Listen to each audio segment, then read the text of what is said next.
Hello and welcome to the Arsenal BiteSize Podcast. I'm Clayton, your host even at Clayton's AFC, and I'm back from the Arsenal tonight. 6-0 at home to Lens.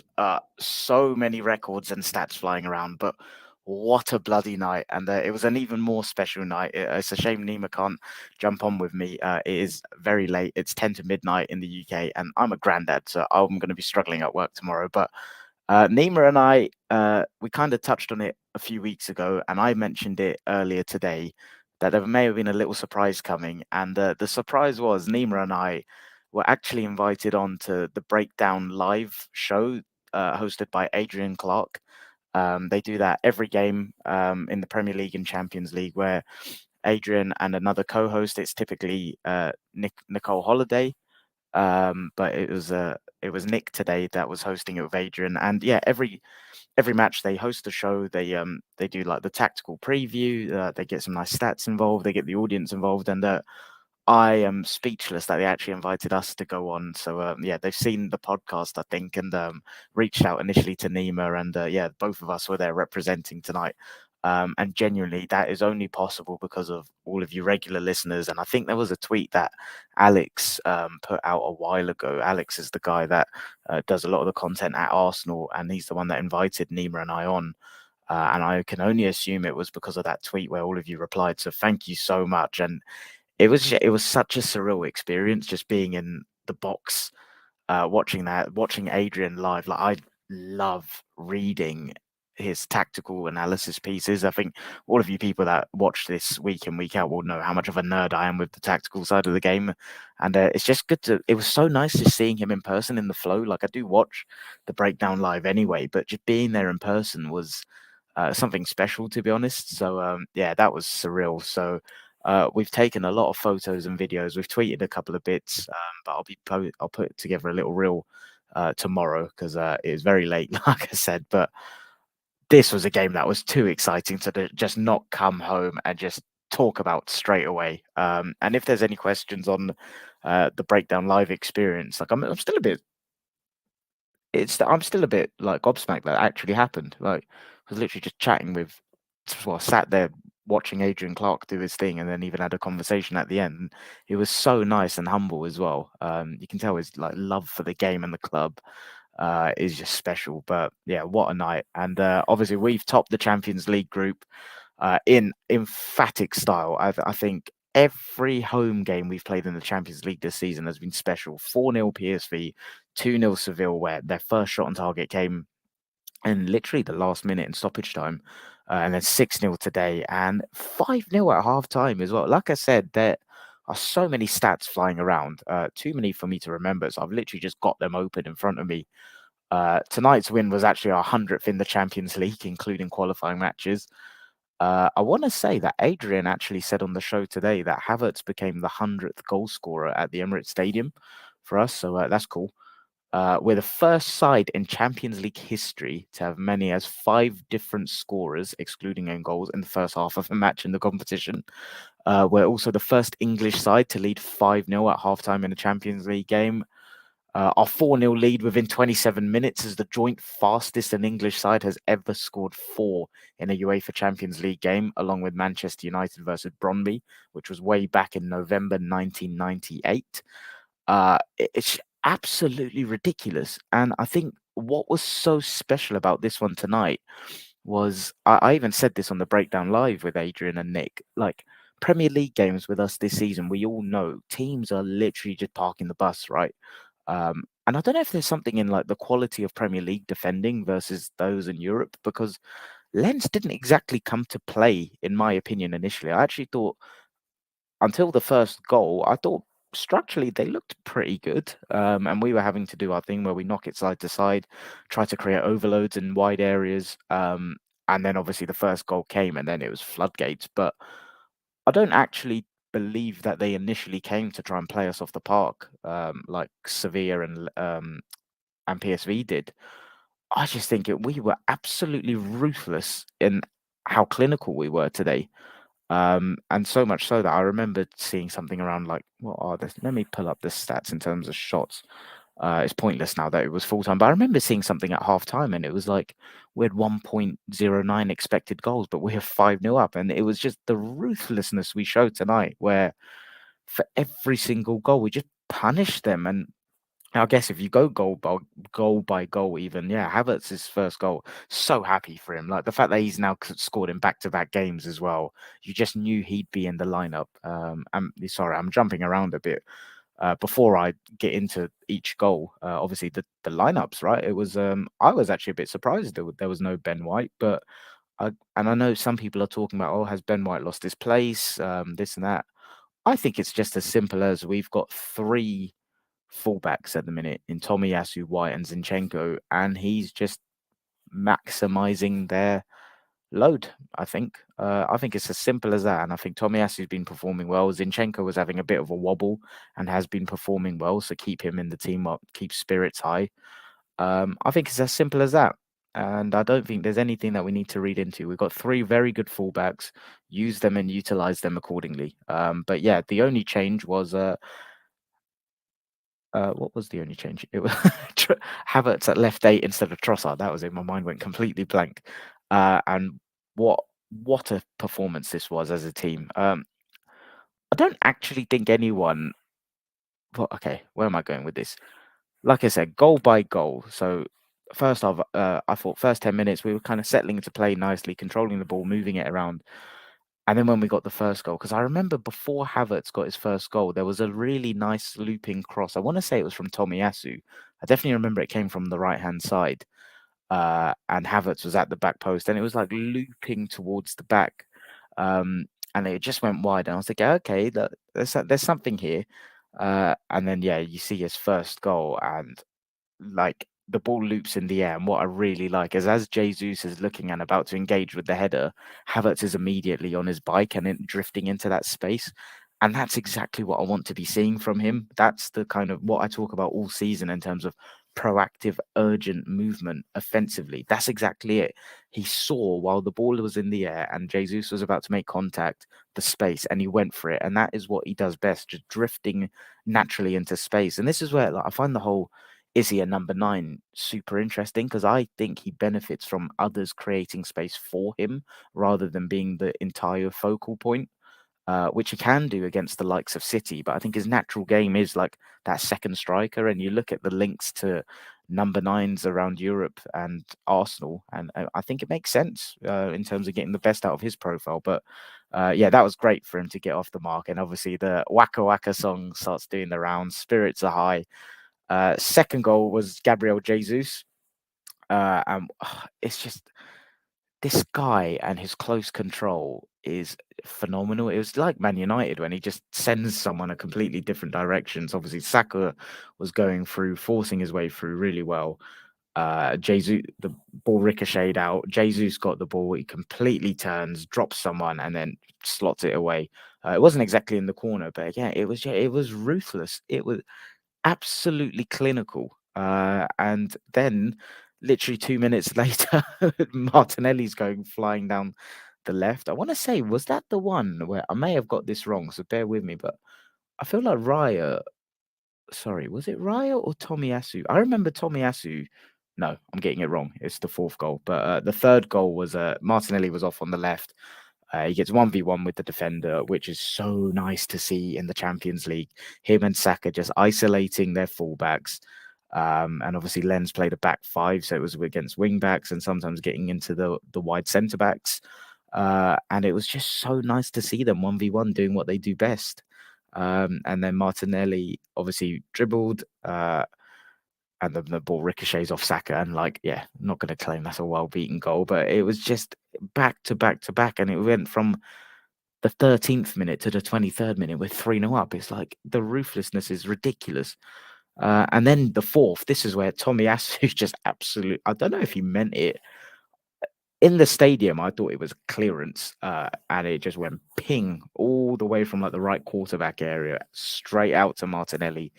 And then he just goes on one. Goes on one of his dribbles and he nets it in the far corner absolutely superbly. And you're just laughing at this point. Like I said, that stat about the 4-0 lead within 27 minutes. That's no joke. And on the Breakdown live show, they actually showed there's like a supercomputer that's been ranking teams' chances of winning the Champions League, and we're fourth. So we're we're doing good. Um, and yeah, one thing I've said on this pod quite a lot this season is that the way we are playing defensively, I think it is set up to go toe to toe with the best in Europe. I really do. I'm not actually sure if what we lose offensively in the Premier League, given the nature of the teams we're playing, will sustain us winning the league, because I'm still a bit worried about how many goals we score domestically. But in the Champions League, if you manage the game states over 2 legs and eventually get to a final, I really think in the Champions League, I think defense is the platform that then wins you the competition. And I just look at the way we're set up. Tonight was a statement win. And the way we've just blitzed the group, I know we lost away in Lens, but that that was our own downfall more than anything. That was our own doing. This was super impressive. And yeah, 4-0 up, we're absolutely laughing. And then they did have one chance where they hit the post. I think Raya may have tipped it onto the post actually, but yeah, good save. And then we go off just before half time. Brilliant run by Saka and Tomiyasu. I love that overlapping run from Tomiyasu. There's a very specific example that comes into mind. Not example, like deja vu. When we played Southampton at home in the season, we were going for top 4 and finished 5th. And I just remember Tommy bombing down the wing, cutting it back, Lacazette scoring. And although this wasn't a cutback, the way he just dinked it in, it was just begging for someone to get on the end of it. And Odegaard just absolutely walloped it into the bottom corner. And I'm just thinking that was, as far as the first half, like 5 goals, 5 stars. It was absolutely phenomenal. And the variety, like 5 different goal scorers as well. Literally was sat there. I didn't even touch on the seat. It's absolutely ridiculous. Was obviously in the box in the clock end. And yeah, like I said, I've tweeted out a couple of photos, but I'll be doing a reel tomorrow. But try and check that out, because I'm so grateful for tonight. It was one of the best experiences I think I've ever had, and it's just mad to think that only happened because of this podcast we started. It's very surreal. So yeah, thank you once again to everyone that's helped us along the way. But yeah, so 5-0 going into halftime. Laughing, mate. Absolutely, like thinking, okay, what is this going to be? And we were joking with Adrian, like before the game, he said, because Lens defensively have quite a good record, and he said, if people are thinking it's going to be like 4-5-0, then I don't know, like what they're thinking. Like he didn't say it like that, but along that kind of train of thought. And then we all come in and we're like, what on earth is going on there? And we're all talking about maybe making a couple of subs, and then he did it. He took off Tomiyasu, took off Zinchenko, and brought on White and Kivior. And this is exactly what makes me think Ben White's not lost his place. I think he is aware that there is a frantic schedule coming up. And if you're sure, you can class Kivior as a fullback. But if you're looking at our natural fullbacks, it's Ben White, Tomiyasu, and Zinchenko. And I think he's just looking to maximize their freshness ahead of a busy schedule. So I don't see any dramas in that. And then, yeah, second half goes on, and it was very routine. Very routine. It was just nice to see Declan Rice doing his thing. Every game that passes by, it's the same stuff. Saliba and Gabriel just shutting up shop. Ben White doing his thing. Kivior, I thought, played some impressive passes. It's nice to see Odegaard getting on the ball. Havertz was balling out. It was perfect. And then get to the 66th minute. It was nice to give Saka a breather. Obviously, he took a little bit of a knock, but he was fine again. Nelson comes on. He then took off Rice for Jorginho, who would then go on to score the penalty. And Ketia comes on for Jesus. Did I say Jorginho came on for Jesus? I meant Jorginho came on for Rice. Like I said, it's midnight. I'm very tired. And yeah, it was literally just the perfect night in N5. And I'm very, very excited to see who we get in the draw now. I've not actually looked to see what the state of play is across the groups. But that is something that I'll be keeping a keen eye on. And I'm actually going to be going to PSV away as well. So tickets secured for that. So that will hopefully be a nice little jolly out in staying in Amsterdam. And then heading over to Eindhoven for the game. But I've just pulled up. Obviously, I don't have the graphic to screen. One thing I just wanted to say as well is about the penalty. We do like sharing around the penalties. Nima mentioned a really good stat on the breakdown live show, but typical me, I can't remember what it was, but it was around the diversity of penalty takers, and I feel like it was something like we've had like 7 different penalty takers in 13 attempts or something. So and then Adrian linked it to that could be super helpful in the knockout stages of the Champions League. So yeah, really good stuff. Just over the moon with that. I think to previous Arsenal teams in the Champions League, I've always had a narrative of yeah, they'll kind of win the group and then they'll go crashing out. Like we could go out, but I don't think people will be expecting it. I think people are expecting us to go far in this competition. And I retweeted a tweet from Tim Stillman tonight, basically just saying how mad it is what Arteta has done. Um, and I've said this so many times. I still do not think he gets the credit he deserves for what he's done. The actual tweet was Arsenal are top of the league and have won their Champions League group at a canter. Mikel Arteta has taken Arsenal so far away from where he found them, and he doesn't get enough credit for it, in my opinion. And I wholeheartedly agree. It is absolutely frightening what he's done to take us from where we were. It was about 4 years ago, in a month, where we were to being the 4th favourites to win the goddamn Champions League, being top of the league, and us not batting an eyelid about where we are, to us going so close to winning it last season. He's frightening, and I'm a broken record. I've said this over and over again. He will be remembered as one of the absolute greats in football. No doubt about it in my mind. Just before we do wrap up here, because I'm really liking these post-match chats. It's very therapeutic for me. It's just like off the cuff, whatever comes to mind, sort of thing. No agenda. So yeah, keep the feedback coming. A lot of people have complimented them, but yeah, let me know what you think.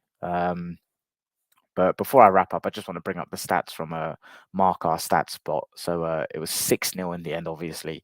XG was 3.26 to 0.27. Possession, interestingly, was 52.4% to them, to our 47.6.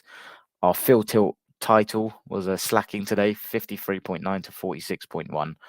But yeah, it was just so good, man. It was just I'm just scrolling through all of the nice graphics that Mark our stats bot does, and it's a complete domination. And I don't think this is normal. Like Lens are not a bad team. They yeah, last season they obviously went toe to toe with PSG. They obviously beat us away from home. I know they're 6th in Liga this season, but to beat him 6-0 is not normal. Like, and I hope that doesn't get lost tonight. Like, what we've done is absolutely phenomenal, and we've topped the group in style. Let's look forward to match day 6. I'll be there, like I said, having a jolly in Eindhoven and Amsterdam.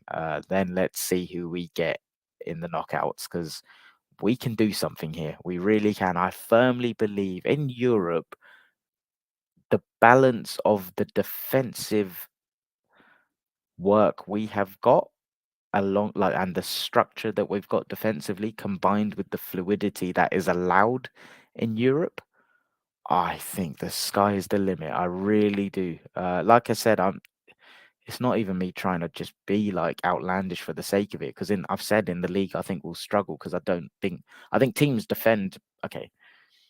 It will be different in the knockouts, but in the group stages so far versus the Premier League so far, I think the quality of defenses are better in the Premier League. And I don't think it's a case of Lens just came to completely play us. I think they just lost their heads when they were annihilated in a short period of time in 10 minutes. So let's keep. I was about to say special season incoming. I'm just game at a time, but flipping out, it's hard not to be excited, man. It is so hard to not be excited. But like I said, it's currently 10 past midnight. And I've just come straight in from the game, from doing the breakdown live with Nima and Adrian and Nick and some other wonderful Arsenal guests. That was a pleasure to share with. So whenever you're watching or listening to this, I hope you're having a great commute or a great day. Get this in your ears and lap it all up, because we are doing absolutely phenomenal at the minute. And we've got Wolves on Saturday ahead of Luton next Tuesday. So let's just keep going onwards and upwards, onwards and upwards. But what a bloody way to win that group. That is special. So onwards and upwards. Let's keep it going. Up the Arsenal.